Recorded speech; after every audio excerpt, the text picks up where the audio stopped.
Alice Through the Looking Glass, Part 2. The Lion and the Unicorn. Alice is watching soldiers stumble through the woods. Even the horses are having trouble navigating through the chaos. The White King is keeping track of the number of soldiers. He's sent over 4,000 soldiers but couldn't send all the horses. Alice spots a messenger named Hire. He's an Anglo-Saxon messenger with unique attitude. The king introduces Alice to the messenger. The messenger is too focused on the king to notice Alice. The king asks for a sandwich, and the messenger delivers. He even asks for another sandwich, but there's only hay left.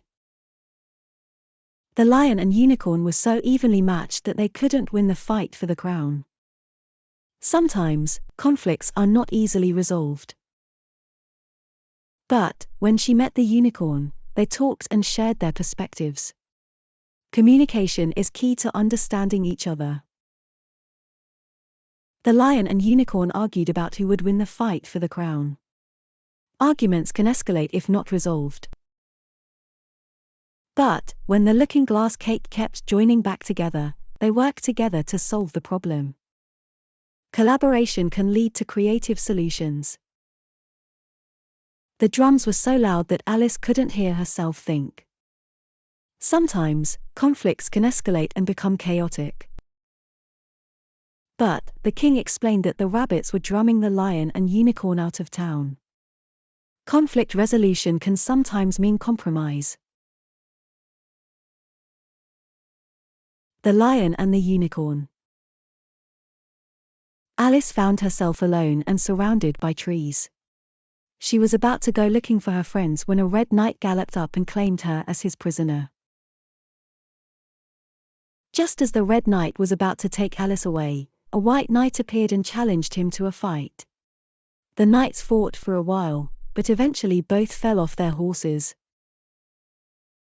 They got up and shook hands, and then the red knight rode away. The white knight offered to escort Alice to the edge of the wood. He carried a variety of inventions in his bag, also including candlesticks, carrots, fire irons, etc. The white knight had an unusual plan for keeping Alice's hair in place. He suggested she make her hair creep up an upright stick like a fruit tree. Alice found the knight's plan uncomfortable and pondered it in silence. The knight was a clumsy rider, frequently falling off the horse. Alice suggested he lacked riding practice, which offended him. He insisted he had plenty of experience, but his actions suggested otherwise. Alice couldn't help but laugh at his tumbles and suggested he should use a wooden horse on wheels. They discussed his unusual helmet and his impractical idea about getting over a gate. The knight then mentioned inventing a new pudding with strange ingredients. Alice tried to understand but couldn't. She then approached the last brook, exclaimed her arrival at the 8th square, and crossed it. Suddenly, Alice noticed something heavy on her head, a golden crown. She wondered how it got there without her noticing. Queen Alice. Alice, you should have waited to be addressed properly. Speaking the truth is of utmost importance. But why should I wait? Isn't it better to question the rules? Let's test your knowledge instead. Can you perform calculations? I'm not very good at math. Is that really a measure of my worth as a queen? Our system of days and nights is quite peculiar. And I am quite rich and intelligent, you know. The roof came off during the thunderstorm. It was quite frightening. The White Queen often says foolish things. She now laid her head on Alice's shoulder. As the queen snored, I couldn't help but wonder if anyone had ever cared for two queens asleep simultaneously. But the snoring turned into a tune, and I found myself before a doorway labeled Queen Alice with 2 bell handles. After several knocks and rings, an elderly frog with massive boots arrived. I questioned him about the door, and he asked which door again, testing my patience. Finally, the door was opened, and a shrill voice sang mathematical verses.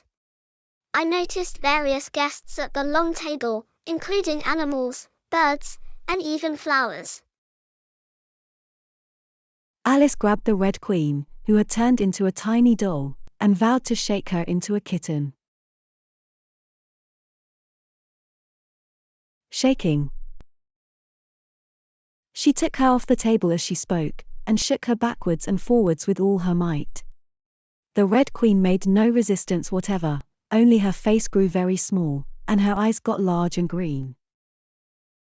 And still, as Alice went on shaking her, she kept on growing shorter and fatter and softer and rounder and waking. And it really was a kitten, after all. Which dreamed it? Your Majesty shouldn't purr so loud, Alice said, rubbing her eyes, and addressing the kitten, respectfully, yet with some severity. Let's talk about the importance of imagination and creativity. It's such an inconvenient habit of kittens, Alice remarked, that whatever you say to them, they always purr. It's important to embrace our unique quirks and habits. If only they would purr for yes and mew for no, or any rule of that sort, Alice continued, so that one could keep up a conversation. Effective communication is key for building relationships. Snowdrop, my pet! Alice exclaimed, looking over her shoulder at the white kitten, which was still patiently undergoing its toilet. Now, Kitty, let's consider who it was that dreamed it all, Alice said. This is a serious question, my dear. Using our imagination can lead to creative problem solving. Which do you think it was? Alice asked, but the provoking kitten only began on the other paw, and pretended it hadn't heard the question. Sometimes, it's okay not to have all the answers.